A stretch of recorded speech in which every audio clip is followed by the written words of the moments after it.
Hey everyone, welcome to Invisible Walls, episode 216 on GameTrailers.com. I am back from my mini vacation, ready to take the video game industry by storm, by force. By a gentle breeze. By any means necessary. Before we get started, a little bit more housekeeping regarding the news site. Want to update you guys on some things because you guys are generally our biggest fans. I saw the new player today, actually. It is almost done. I cannot commit to the day it will go out. We had hoped it would be up in time for this show. It looks like it's not going to happen, but it's very close. I used it today. It is a vast improvement. Progressive download. You'll be able to choose whether you watch SD or HD. I think you guys are all going to really like it. Again, we apologize for the problems with our player. We know it's an issue. We're working really hard on fixing it, so thank you for being patient with us on this. Also, iTunes obviously is a huge issue because I know a lot of you guys get the show on iTunes. That is priority number 2 right now as far as what we're fixing on the site. So that should be up hopefully by next week. For next week's episode, you should be able to get it on iTunes. Again, our apologies. We just didn't have some stuff ready for the launch, but we wanted to get the site out there to you guys. So and then after that, RSS feed. I'm getting a lot of messages from you guys on Twitter about our RSS feed. That is priority number 3, and we have huge teams working on this stuff. So everything should be up to scratch fairly soon. Obviously, the player, the biggest issue, and we have like a huge squad of people cranking on that to get it done as quickly as possible. So once again, thank you for your patience with the new site.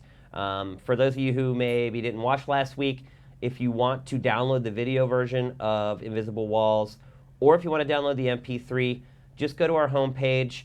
We have links to download both of those there, in addition to being able to watch it via stream, which is probably how you're watching this right now. So anyway, now that all the housework is out of the way, let's get on with the show. We're going to start off with some news here.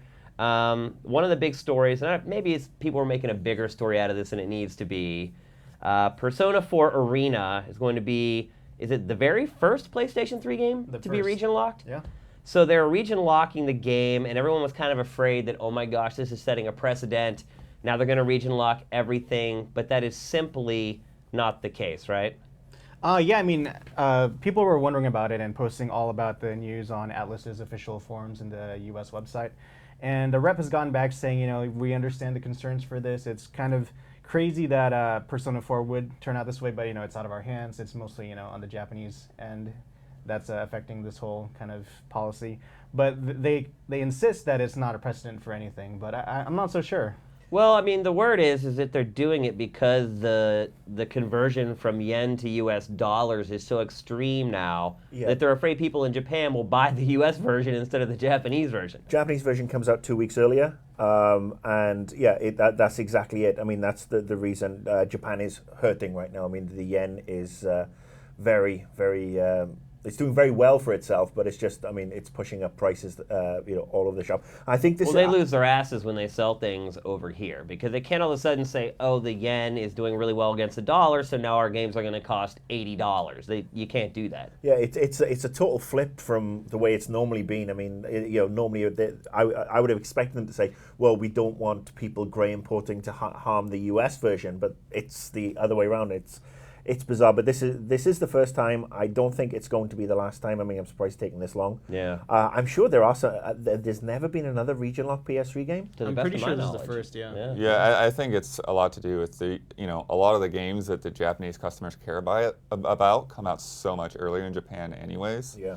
And also Japanese prices on games are a lot more varied. Like, what was it? Like Final Fantasy 13 was like the equivalent of like $120 or something when it came out. Yeah.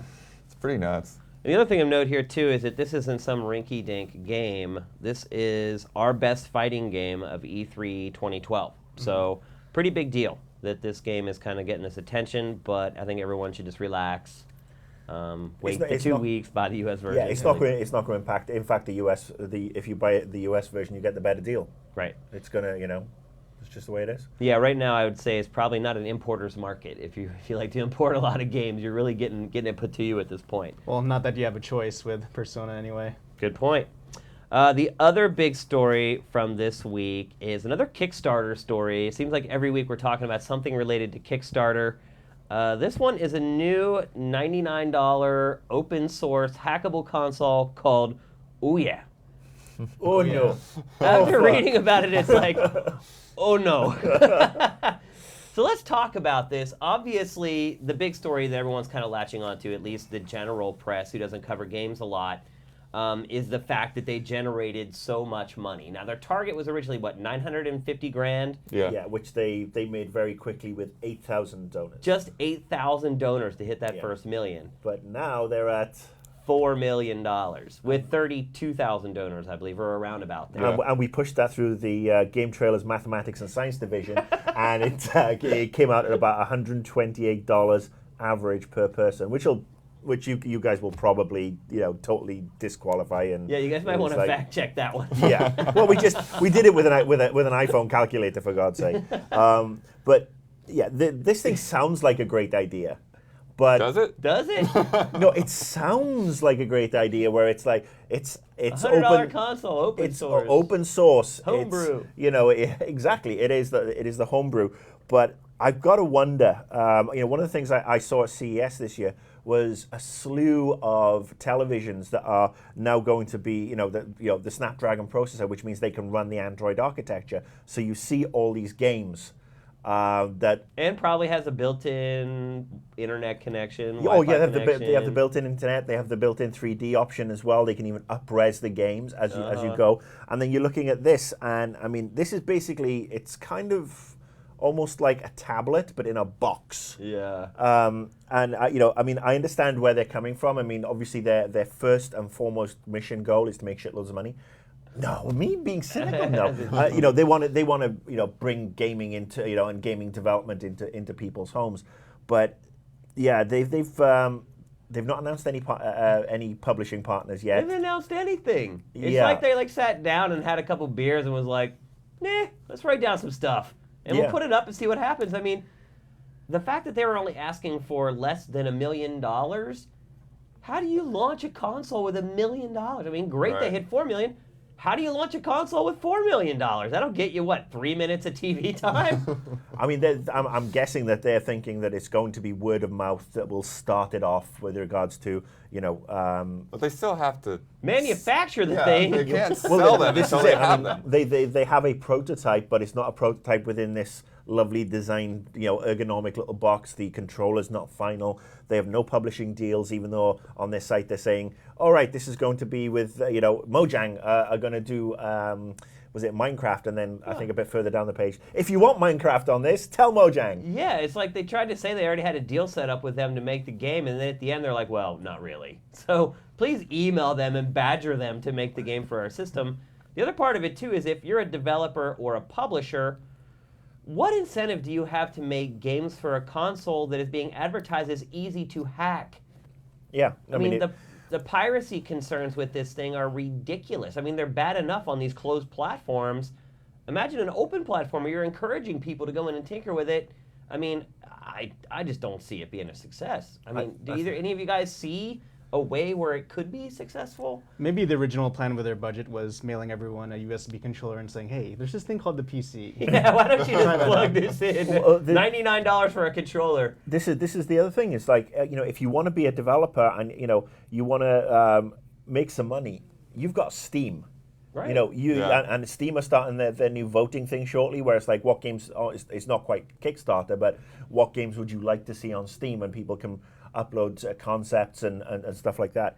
And you talk about the indie game stuff on Xbox Live as Yeah. well. I mean, that stuff has tanked. I don't know if you've ever went and looked at the library there, but it's not exactly encouraging. It started off with a bang. I think there was some good stuff coming out of that, and there've been some good people who've come out of that and have gone on to doing bigger, better things. I mean, Sometimes things will come out there, like they put the Penny Arcade game out there the other week rather than putting on XBLA. Yeah, I mean, there is definitely some good stuff and some good people. I mean, you look at the guys who did Joe Danger; they come out of that sort of environment. But for this, I really can't see, unless it comes with dev tools that are so simple, even I could use them. I'm that simple. I can't see this being a success. I mean, and They need a lot more money, man. A lot more money. Yeah. I mean, just to manufacture the first round, say they only manufacture 200,000 machines for launch. I mean, think about that. Like, you got to figure it's costing them at least $50 to $75 a piece. They don't have enough money to do that. So, I mean, are they going to do another round of Kickstarter? I don't even know how that works. Like, if you realize, oh, this wasn't enough, can you go back and then up the amount that you want until you get what you need? And there's another sort of like wrinkle in their strategy, because obviously we didn't talk about this last week, but Sony bought out Gaikai. Right. Yeah. With the cloud streaming service, and Microsoft have been pushing their cloud streaming service with with XBLA. I think Sony's plan on, and this is just supposition on my thing, is they bought Gaikai not necessarily for PS4, they bought it for their TVs. They bought it so that I'm sure it's for multiple things. Yeah. well, I mean, when it comes to your TV, yes, you can have Bluetooth integration already, Bluetooth, Blu-ray integration. You can have Netflix, and you can have all this other stuff. So Gaikai is now standard in every Sony Bravia TV, and you can stream PS1 and PS2 games, and then 5 years down the line, you can stream PS3 games while you're still having a PS4. And then perhaps Gaikai might be implemented in PS4 to stream the older games, so you don't have to worry about it's the not going to discs. be used to play all the games for PlayStation 4. That's their way of creating backwards compatibility for the PlayStation 4 without having to build any hardware into the machine and jack up the cost. While continually monetizing. And I honestly think the next step we'll see is Microsoft putting in a bid for OnLive. Could be. I mean, there aren't a lot of players left in that space at this point, so it wouldn't surprise me. It was in that document that we talked about a couple of weeks ago that OnLive was a potential acquisition partner. I can definitely see Microsoft going the same route now that Sony has.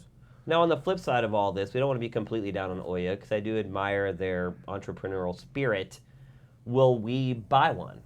I mean, we're kind of the target market here. Do you guys see yourselves buying the machine? Because we could have fun tinkering around with it. And I mean, maybe, but then there's always that question mark of what exactly is coming to it. I mean, the best they've put forward as an answer is, well, you tell us what you want to see, and then we'll try and get it, which isn't much of a guarantee.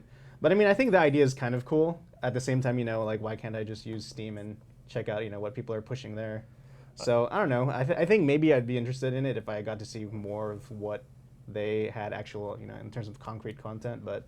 Now, what if they created a very user-friendly dev kit that just comes with the machine? It's kind of loaded into its OS, and it's very easy to make games with it. Would you guys be more interested then?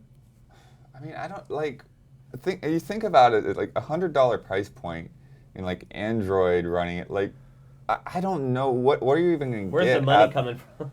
Well, it's like, what are you even going to get out of this machine? It's kind of strange. It's like you basically have a cell phone power of a machine, Shouldn't the but machine it's not be in like your the pocket. size of like a postage stamp, like literally, Where's- just big enough to plug a USB into it? Where's the console gone? Oh, the cat's eating it again. Yeah. But I can honestly, I'm surprised they've gone the Kickstarter route, because I think if they were going to do anything like this, I would have said, go partner up with Google and create this little set-top box that gives you all the Google functionality and gives you Android and gives you everything else, and you can play those games. And I think, ironically, Well, you know why they didn't do that? Because they want to make all the money from it. I mean, you start working with Google, which I agree with you, I think is the right move.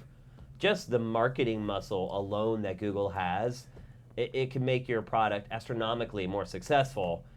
But you're also going to end up giving up 70% of your company to them, and I'm sure right now they have stars in their eyes, and now they really have stars in their eyes. They're like, oh, this is going to happen now. I would be surprised at this point. Giving up 70% of your company to Google still means that you make about $3 billion. Exactly. Instead of 10. And I mean, ironically, I think they're targeting us as the hardcore gamer. I don't think we are the audience for this. I really don't. I think the people who are going to be the audience for this for $99 are going to be the moms who are and the casual gamers who are used to playing Angry Birds and Zombieville and all these cool little games on iPhone and tablet, who then get the opportunity to plug it in and play that stuff on a bigger TV. Do you think even they want to do that, though? I mean, I think the reason people play Angry Birds is not because they think it's an amazing game that they want to sit down and play for hours on end. Coming to consoles, though. Did you see that? I know. And pull all-nighters with these games. These are games that you play because you have nothing else to play, and it's right there on your phone, and you're standing in line at the DMV for 20 minutes, or you're sitting at the gate of an airport. It's not something people seek out to play, is what I'm trying to say. Let me throw this out at you. You've got a kid, 4 or 5 years old, loves the Angry Birds, or Fruit Ninja, whatever, very very easy to do. And I know they're available on XBLA and Connect and stuff. But you buy this $99 thing, you plug it in, plunk the kid in front of it, just you can play around, almost like perhaps partying up these games like they do with Connect. That I can see as being a niche, and that's why I think if they went with Google, then it's all of a sudden there is a huge entrant. Because the other one we've not even mentioned is the Apple TV that's coming, right? And all the functionality that's going to come with on the iTunes Store, and the fact that you'll be able to watch Invisible Walls on your big TV. How scary is that? But I mean, once that opens up, that's another whole new world. So I think I don't know whether whether it's a vanity thing, but they're going about this in a very interesting, to me, way. It strikes me as like this is something more geared towards like that little hobbyist niche, like people that are gonna like tear into a PC or like make chiptunes music and that kind of thing. But at the same time, it's like, well, why wouldn't that person go down the street and like get like the old PCs from an office building or something and play around with that? Or get real music gear. Are you advocating stealing office office PCs? No, I mean, people offload that stuff all the time. And here's maybe the biggest question. How do you play these games? Because almost all of them are touch games. Well, this is the thing. So there needs to be a touchpad on the controller. Which is on the prototype, but they haven't confirmed. Because they only see like half the controller. You see half the controller, which is supposed to have a touchscreen built in, and I'm guessing the touchscreen is probably about yay big. Right.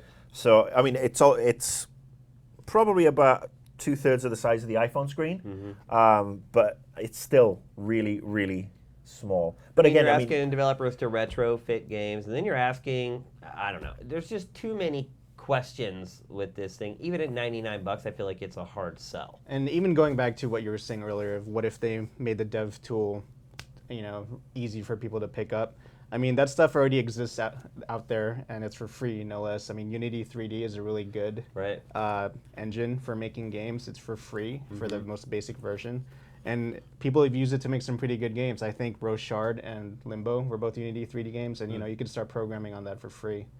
And it's pretty easy from what I hear too, so, Yeah, so I would say, to sum everything up, we wish them luck, but we're not exactly enthused or optimistic that it's going to be a success. Phantom Engage! Yeah, remember the Phantom? Yeah, I just hope, the people that are backing this, like, are fully aware that this is a huge risk and they don't feel like they're entitled to something in the end. Yeah, I mean, it's funny how quickly so many people jumped on without just doing research. They're like, a new console? I can invest in a new console? That sounds like a good idea. Because I get afraid of projects like this that seem to be like really pie in the sky, like scaring people off of Kickstarter. When there are so many other like smaller, more reasonable, accomplishable projects out there.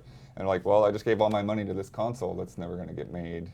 That's inevitable, though, right? Yeah. Eventually, it's going to be saturated. People are going to become more skeptical with giving their money up on Kickstarter. I think that's going to happen regardless. And I'm going to announce my new Kickstarter for a games console that basically runs on grain alcohol.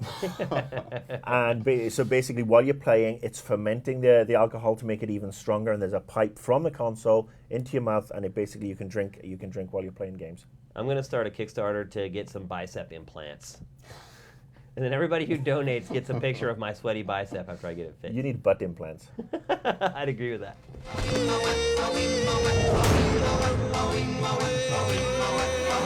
All right, so now we're going to talk about a game that I think all of you love, at least based upon its performance on GameTrailers.com. You definitely all love it. That game is Borderlands 2.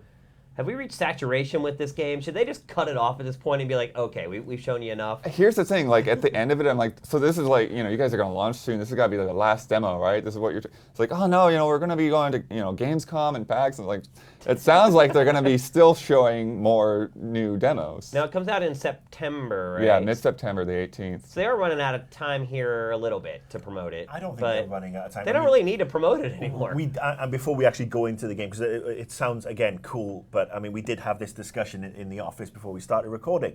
How many times are they going to demo this game?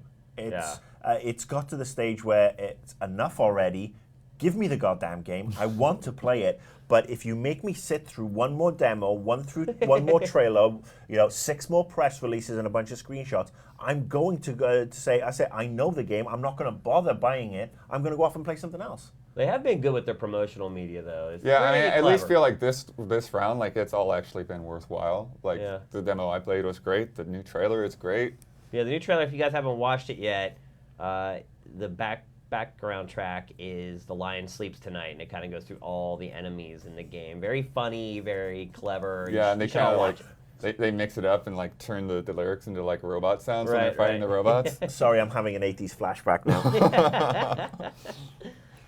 So what did they show you? What did you get to see that was new in this new hour-plus demo? Yeah, so it was all playable, which is, the funny thing is, we've had playable demos before, but I've actually never gotten to play for like this whole past year that I've seen the game. That's crazy. My first time actually hands-on the game. Because you've covered it, what, twice now? 3 times? I covered the premiere, like the debut, and then a couple other things. I did that And this is the first time you got to play. Yeah. So it's cool. It's kind of funny when you're using a Tediore because you have that throwaway mechanic. Yeah. And like you suddenly realize what your reload reflex is. Because every time you hit that reload button, like you're tossing. You're like tossing a grenade. And like, oh crap! It bounced back at me. Well, I think shooters have conditioned us to do that over the last like 10 years or whatever. It's like every time I kill somebody in a game, I immediately reload. And the worst is when like 2 of his buddies come around the corner and you're in the middle like reloading and you're just a sitting duck basically. Yeah, but I mean using that strategy has been great. The demo they had, I'm basically referring to it as the Tea Party demo because that's kind of the main central of the quest is there's this new character that we've seen glimpses of before, but we really get introduced to this time. It's Tiny Tina. It's voiced by Ash from Hey Ash, What You Playin'? And you will figure that out in like 2 seconds if you didn't already know. Oh, really? Because she's just like she's talking like Ash at like her most hyper caffeinated self.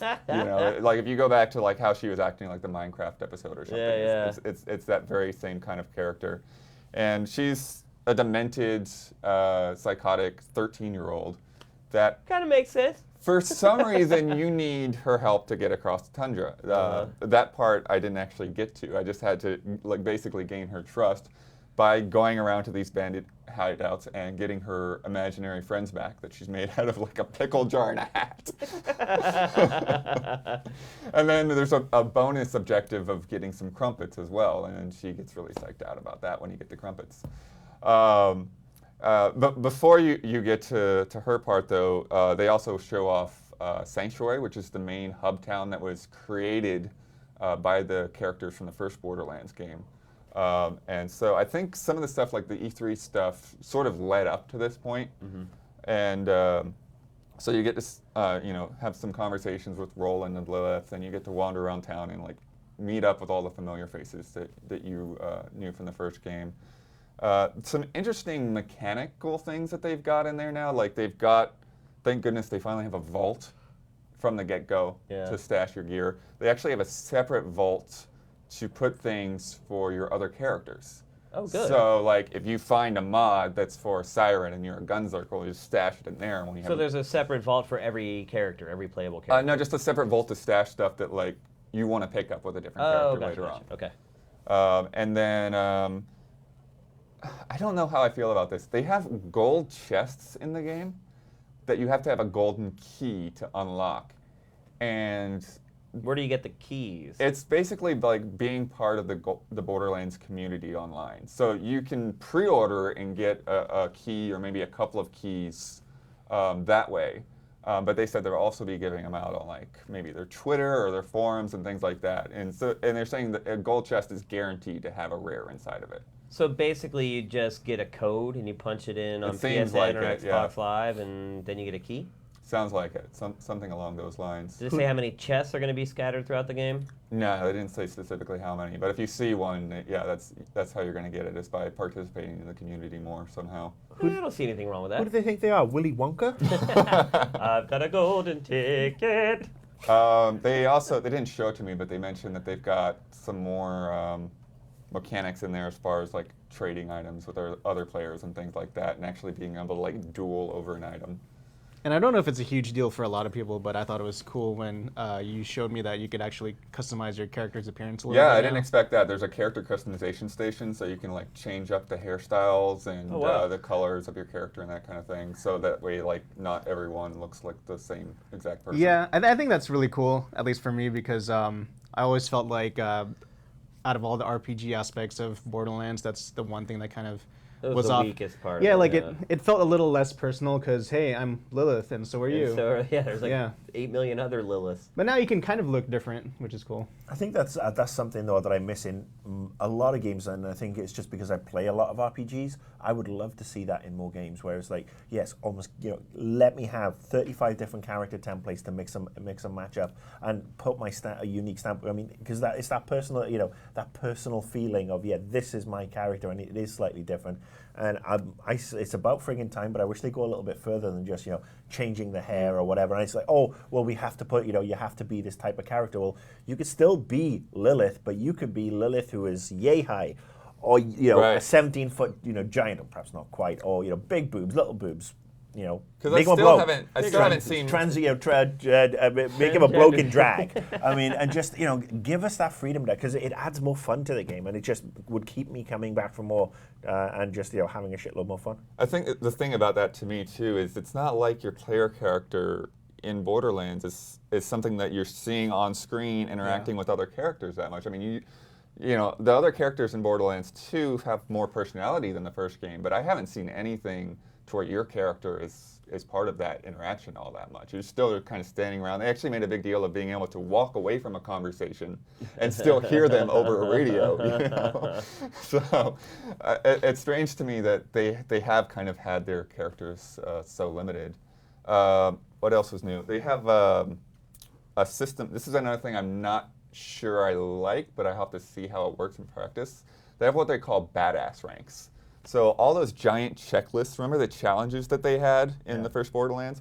Those all now reward you with the badass points. And you get tokens to invest your badass points into all the like typical stats buffs, like 5% more health or more damage or all of these different things. But here's the thing, that's all separate from your character's level. Your badass rank actually carries over to any character you start. So if you go and you start a new character, all of those attributes can still be applied to that character, separate from their normal level and skill tree. Now, how does the demo end? Is there a big confrontation at the end, or? The demo ends, and this is the part where it's pretty clear at this point, like their demos are not like constructed to be its own standalone demo. They're really just dropping you into a moment of the game. And in fact, like even when it started, I was like, what do I do? Yeah. Because I was just dropped right in the middle of the game. So yeah, so it really was just the end of Tina's quest. She invited a lot of guests, which means you have a whole bunch of dudes to fight off.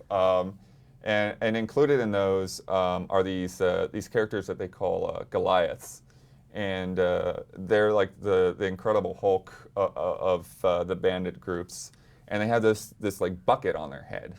If you pop the bucket off, then they go into this berserker rage, and just anything that looks at them the wrong way, they're just gonna start wailing on. Whether it's an enemy, whether it's one of your guys, it doesn't matter. So could you potentially draw that enemy over to the people you're trying to kill and have them work them over? Yeah, you can have them basically. I mean, that's part of the strategies. You take care of one of them while the place is flooded with enemies, and they just like mop up. But the risk reward with that is every time they get a kill, they level up. Oh. So if they go around killing a bunch of guys and you save them for last, then They're you've got tough a battle at monster the to end. deal with. And then, with the second wind mechanic, if you go down, there's not a weak enemy left to kill. So Right. if you can't knock him out with your bullets, you're going to get wiped out. And a cool thing we saw that was a matter of, it was like an unpredicted thing with the AI.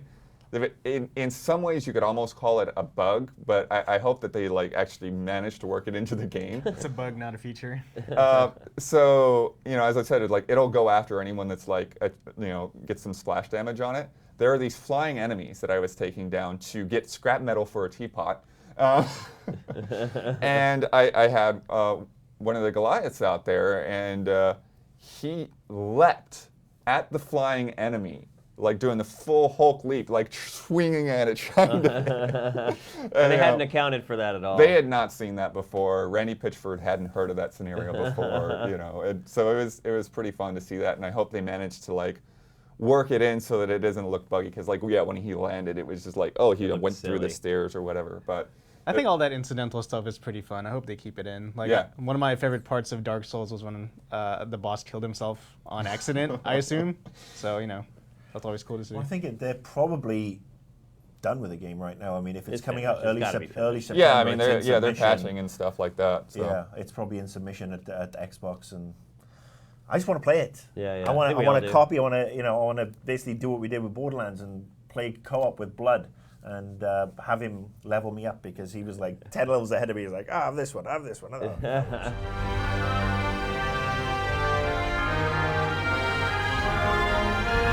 All right, so before we move on, there was a big announcement this week for Patrick and I. Do you know what I'm talking about? Maybe. Let's have a guess. Give me a hint. Does it have to do with Evo? Nope. Okay, then I have no idea. Phantasy Star Online 2 is coming to the U.S. Yeah. That's what I'm talking about. Yep, it's coming. We'll play with all you guys when it comes out. Hopefully you guys are crackheads like us. You'll spend 30 days losing your lives in Phantasy Star again. Good memories. I like the skeptical gaze over there from Marcus. Look, I'll be honest. I didn't play the first Phantasy Star Online. I did play. I think it was Phantasy Star 2 on the Genesis. Yeah, these are nothing like. Yeah, I mean, I'm curious to give it a try, because anything that gets Patrick excited is always kind of cool. But when you and him are excited about the same thing, that's like lunar eclipse, fifth coming of Jesus, the rapture, all in one go. And so I'm actually now kind of intrigued, because I did see this info earlier this week that it's coming, and a lot of people were like spooging over it, and I'm like, "Huh?" Yeah. The thing is, I'm excited that it's coming out, because it was in Japanese beta for the longest time. Right. But at the same time, I'm kind of tempering my expectations, because looking back, if I were to play PSO now, I probably wouldn't be so stoked, because it hasn't really aged that well. Yeah, I wouldn't be as excited, but I think, like I said, for 30 days I'll probably get into it. Why not? Lose myself for It's a little bit. PC and Vita, right? Is that what they announced for the US? Yeah, so far. Really? I'm cool with PC. I'm all right with that. I noticed you didn't say I'm cool with Vita. I don't have a Vita. I mean, if I had one, I'd be more than cool with that, especially if you could play it. It's okay. They'll put it on PS3, and then you won't need to. Yeah, it won't make a difference. I'll just play it on my Ouya. There you Mexico versus Korea. Who will win? All right, so last week we teased our coverage of Evo. Evo has gone down. I have to say I was completely and utterly hooked to the live stream all day Sunday. Yeah. I know, I saw your bloody tweets. I mean, every time I checked Twitter, there were 20 from Dimfire about, oh my God, they did this. Oh my God, they did that. I'm like, what the hell? I wasn't there. The stream was great. The guys who handle that, I want to give them props. You guys do a great job with it. Yeah. The announcers, especially, not necessarily the color commentators who just kind of add, their little comments here and there. The play-by-play guys are amazing. Yeah. I mean, I'm a big hockey fan, and I have a lot of respect for the people who do play-by-play for hockey, because it's literally like every 10th of a second the puck changes possession. But these guys destroy hockey announcers. I mean, not just that they can keep up with the action, they anticipate the action, they see the strategy as it's unfolding. I was just really, really impressed with the guys who do that. That is not something you can just learn. You have to be deep into that scene to be able to pull something like that off. Yeah, I mean, much props to those guys. James Chen, Ultra David, Magus1234. Those are all West Coast guys. Yeah. And they know their stuff because they are players. Yeah. I mean, it comes shining through, definitely. Yeah, I mean, a lot of those guys were, very awesome tournament players in their day, and still today, actually. So it really does come through when their passion and knowledge of the game is there in their commentary. here's what I love about Evo, and I wasn't even there in person. This is just watching it online. To me, Evo is the spirit of gaming. Evo, that whole vibe at Evo is why I'm doing what I do today. It's that friendly, competitive spirit, but still like this bonding thing. I mean, it feels like when I was a kid going into the arcades and like watching people play Street Fighter or Mortal Kombat and being like, man, that guy's too good for me. I'm going to hold my quarter until maybe somebody knocks him off, or maybe that guy plays with a character that I'm really bad against, so I'll wait till he gets knocked out and someone plays with another character I feel like I could beat. But then at the end of the day, it's fierce. There's a little bit of shit talking. But at the end of the day, you're all friends and you shake hands and you share that experience. Like, I love that vibe. And I will be at Evo next year to experience it firsthand. Come hell or high water, if I have to pay my own way to go, I will be there. Yeah, and also you've also got to realize that this is the definition of grassroots stuff, because there's no major, private organization handling this. It's not for profit. It is literally run by a bunch of guys that just like to play fighting games. The love, but that's what Yeah. you see. You feel that love coming through the whole thing, because it feels like everybody who's there, and there are a ton, are all on that same vibe. They're all like, boosting each other up and congratulating each other. Like after guys would finish fights, even if they lost, it was awesome to see 15 or 20 people come up from the crowd just to shake their hand and say, hey, you fought well. Yeah. But I mean, just love it. It's really fun to watch, even if you're not that into fighting games, because you get to see that kind of Culture. yeah, that competitive spirit there. Yeah. I mean, did you watch during the King of Fighters finals when there was a lot of camaraderie between all the Mexican players? I did, yeah. Yeah, that's pretty nuts. I mean, it's cool to see such a huge turnout from an international crowd, not just Japan, but Yeah. Latin America, Korea. Well, you also They're all saw the there. crowd getting behind the underdogs, which Yeah. I also love. Oh, yeah, that happens like, a lot. Infrit, he almost pulled it off. He ended up losing 2 sets in a row in Ultimate Marvel vs. Capcom 3 to the reigning champ, which, amazing, by the way. I know a lot of people don't like Filipino champ for whatever reason. Yeah, he's But developed kind of a heel personality. You got to hand it to him, though, man. To win Yeah. 2 sets like that with that kind of pressure. I mean, I saw him in the matches before that where his back was against the wall, and you could just see it on his face. He's like, oh, my God, what am I doing? I'm going to get eliminated before I make it even anywhere near where I'm supposed to go. To pull it together and to win 2 sets against Infrit, who had been whooping ass up to that point. Like, I got to give him props. Like, I Yeah, know some for people sure. hate him because he plays with, like, Phoenix or whatever. But I just love the whole freaking thing. Yeah, that side of it is pretty fun too, because it's kind of like professional wrestling, where Yeah. there's a little bit of backstory behind Yeah. each person. There's a bit of a persona there too. Yeah. It's really cool to keep track of these guys, and I think what sets fighting games apart from a lot of other genres, like people playing StarCraft or League of Legends, it feels a little bit more personal. It does. I mean, these are people Because you're one-on-one. sitting beside each other, right? I mean, Yeah. and you really get to know who's playing behind Yeah. the console, right?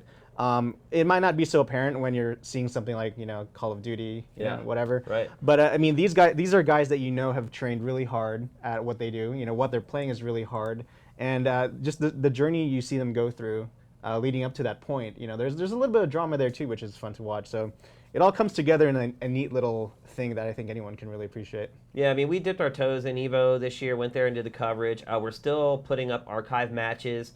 Yeah. We also have some analysis videos from some of the players that we're going to be posting. Oh yeah, we have a ton of stuff coming up. So if you haven't checked them out yet, we also have all the quarterfinals and grand finals for each major game. So you can check that out with the commentary from the tech and color commentators. So it's all there, and we have more stuff to come too. Yep, and next year we are going to try and do some big stuff with Evo, so stay tuned on that. But this is one of those things that, like, I mean, this segues nicely into Comic-Con. Comic-Con's going on right now. Obviously you've probably seen some of our coverage. It's going to be rolling throughout the entire weekend, so make sure you stay tuned. Some big demos, some new trailers already out there from the show, so make sure you check that out. But Comic-Con is kind of this other side of these events that I can't stand. The super commercial. Yeah. I mean, one, there's just nothing to do there. 2, there's really no vibe there unless you go to the panels. And unless you stand in line in the sun for 8 hours, you're not going to get into any of those. Otherwise, it's just a bunch of people walking in circles, watching movie trailers, rolling on plasma screens. Well, it's a shopping mall. Right, basically, it is right? a shopping mall. It Yeah. never used to be like that. I mean, I've seen some articles this week actually, and I'm going to Comic-Con on Saturday, my first time ever. May God be with you. I'm actually excited, but I'm going for two reasons. There's an event in the evening that I'm going to, and it's going to be awesome. But I'm going to go shopping. I mean, I'm not going to go and attend any panels, or just basically wander around and line up everywhere. I just want to go and get some cool toys for my games room. Mm-hmm. The problem I have with Comic-Con is they have got very big, and it is a very commercial enterprise, and there's nothing wrong with that. But I think they have probably lost touch of their roots. Oh yeah. And there's no getting it back either. I mean, it's I mean, there are so many panels now for movies that have no right to be there, and I'm not even talking about Twilight. There are movies out there. I think there's a Jake Gyllenhaal movie that's like about two LAPD cops. That is so far away from what Comic-Con's about. It makes Twilight look legitimate. I know. And that I think is the problem. I mean, they've got, if you want to keep the cool event, you say, no. Do you want to come with us? No. We don't want to give you we're not going to give you a panel. And, games have started coming in. And honestly, I don't think that games really need to be there unless they have a comic tie-in. Yeah. Marvel Capcom, Batman Arkham City and Arkham Asylum, Amazing Spider-Man. They need to be there. I mean, there are games that have crossed over. Transformers, I think, makes sense there. Yeah, Transformers makes sense there, and now that the likes of Halo have their own comic books and a lot of other ones, they do have a validity. But there are games like I love these games. I think they're great. But like Tomb Raider, Assassin's Creed 3, should they really be there? I mean, I know the people that go there want them to be there because they want to play them. Yeah. But as far as making sense with the theme, I don't think that they should be. I mean, I'll change the title. Don't call it Comic-Con anymore. Call it Pop Culture Con. Yes, or whatever. That being said, I am totally stoked. I'm getting up early for me on Saturday. I'm on a train on Saturday morning. So if anybody's at Comic-Con and they want to say hello, don't. Because I'm getting up early and I'm going to be drunk and tired. But I know Ryan was supposed to be here. He's actually on his way back from Comic-Con. His train was delayed, actually, back from Comic-Con. I mean, there was a couple of announcements I see. Was it fortnight or 2 weeks, as I like to call it? Is going to be the first Unreal 4 game for PC. Really? That was the announcement made. They made some new character announcements for Injustice, which is a game that, again, deserves to be there. I'm not sure, has anybody else caught any Comic-Con announcements? There haven't been many. I mean, some trailers have come through, but otherwise not a lot. The one smart thing they did this year was get the Twilight panel out the way early. Yeah. It was like day one of the first day. And then a woman gets killed. Yeah, this poor crossing the street poor to get woman. her place in line back. Yeah, she got hit by a car, which is, again, that's tragic. Not worth it. Yeah, especially for Twilight. But I mean, they got that one out the way, so that one's not been and gone. I mean, the thing they did last year was the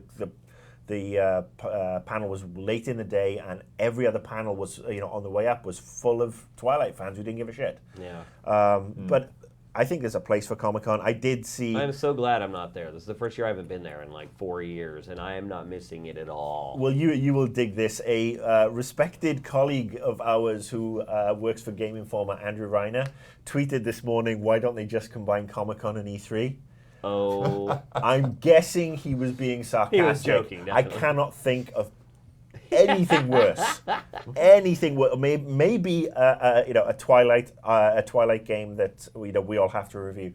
But you want to know what bothers me the most about Comic-Con is that I look at the people who would or should attend Comic-Con as free thinkers, but when you go there, it's almost disgusting how they lap up all the marketing. It's just they're being programmed at this event, and I feel like these are the people who throughout their lifetimes have fought against being programmed and being brainwashed by things like marketing, and that's all it is. Well, it's one of those things that there's generally people, and look, when I was growing up, and you're probably the same. I mean, I was playing games on my 48K Spectrum and reading sci-fi books and reading comics, and I was I got shit in school for that. It's like, oh, you read comics, you fucking child. Whoa. It's okay. But I mean, now, there are people who who revel in this opportunity to be out, and they are being marketed to. And honestly, it's about time that they do get some respect, because they are the authors of tomorrow, the cinematographers, the directors, the game designers of tomorrow. So I'm glad that they are being catered to, but they're being catered to in a way that's like everything else in this world,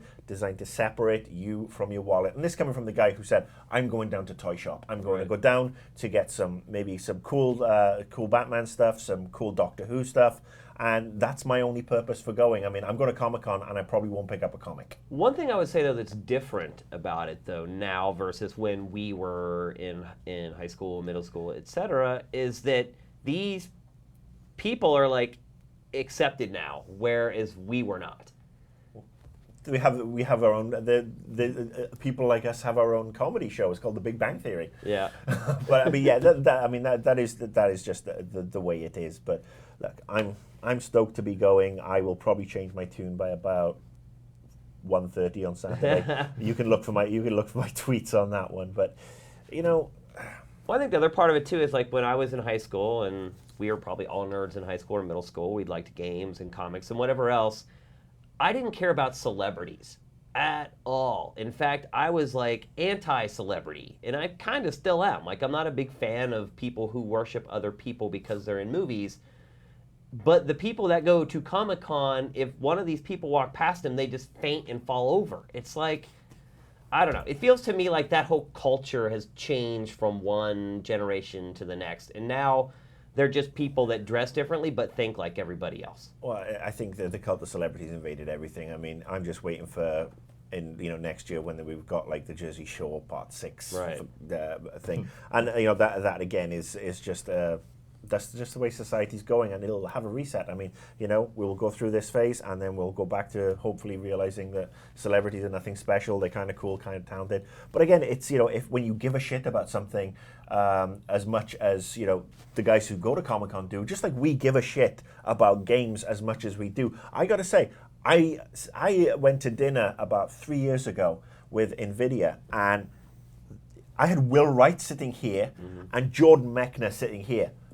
I was spazzing for the first 20 minutes because these guys have contributed so much to my enjoyment and my life over the years. So when it is some of these cool actors, I mean, would I, if I saw Nick Frost and Simon Pegg, I would be really impressed, even though I'm older than them. But I think those guys are cool. What they do is cool, and I can understand why people do get excited about them. I just think, I think living in LA too, it changes things, because you bump into these people all the time and you see them acting like douchebags, or maybe they're really cool, but the bottom line is that they're just people, and they get put up on this pedestal almost like they're treated like gods, but you realize they're just somebody who's good at what they do. To me, it's no different than somebody who starts his own company and it becomes $1 billion company or anything like that. They're successful at whatever field they've got into. So to me, I don't understand the whole hero worship. Well, that's because, respect, certainly. That's because we were at Starbucks this morning talking to Brad and Angelina. I mean, what are you going to do? I mean, they won't stop calling me as well. It's really fucking annoying. Look, I'm stoked to go to Comic-Con. I hope to see a lot of people there.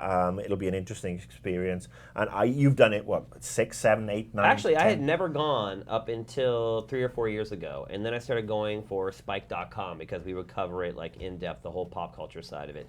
And probably that's what soured me to the whole thing, is because now the last 4 years I've been dealing with the celebrity side of Comic-Con and having to hustle around and like interview these people, and it's just, to me, it's very soul-sucking. Like, especially some of the egos they have, and it's like, look, dude, a lot of the people at Comic-Con too are like bit actors. They're not even like big deals. They have like some web series that made them popular, and you're just like, you really don't deserve to have an attitude. All right, make a deal with you. Next year, you and I will go to Evo. Okay. So you can show me Evo. Okay. And then you come with me to Comic-Con, and we're not going to go to interview anybody. We're just going to go look at cool shit. No, I've done all toys. that. We do segments on the toys and the comics. But I mean, every year. no segments, no work. We'll go down for one day, take the train down, and just go. I don't know if I can make that deal. Hey, if I ever want to go back there, if I can agree to, if I can say I'll go to Evo when I'm not the biggest fighting games fan, but I want to go for the experience. I mean, I think. But you've never been to Evo. I have been to Comic-Con. But now I'm keen to do it. But I think the other thing is, I think I'm probably a more pop culture type Yeah. person than you I'd are, agree, perhaps. yeah. I mean, I love the movies and all that sort of stuff. So to me, this is going to be very exciting. I am also going to look forward to getting my picture taken with a new Batmobile. Okay, now we're going to talk about NCAA Football 13, and I know you're all going, ugh, right now, so we're not going to spend a lot of time on it. We do have some people who enjoy sports games who watch the show, so we're going to talk about it quickly. Name them. Me. Name them. Who I are watch these the show people? every week. No, there are people that get at me on Twitter that really like sports, or kind of like me. They like sports music and games all at the same time. So NCAA Football 13, I've really enjoyed this franchise for a long time, and some people would even say it's been better than Madden here and there, and I would agree with that. There's been a couple years where it's actually been better than Madden. I would say this is the first year of this generation, other than the first year that it came out, what I would say do not buy it.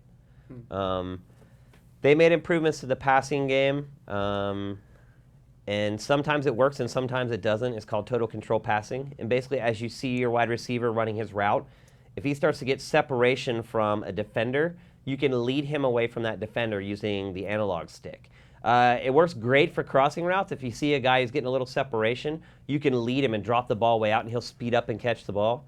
But sometimes you'll see him on a flag pattern, and he'll get separation behind the defender. And so you'll hold the stick up to try to throw it over the defense, and every single time your quarterback underthrows it right to the defender. Interceptions in this game, still a huge problem. They're still way too prevalent. They did improve Dynasty, which is what most people play when they play NCAA Football 13. You can actually scout players now, so you don't waste literally hours of your time trying to recruit players that either are busts or have no interest in joining your team. So there's lots of little tweaks here, nothing major. But having played it for, I probably spent 60 hours playing that game before I reviewed it. I went back and played last year's game. There's no reason to buy it. Go buy NCAA Football 12. You can probably get it for like $10 right now. Their servers are still up to play that game online. They won't come down until next year.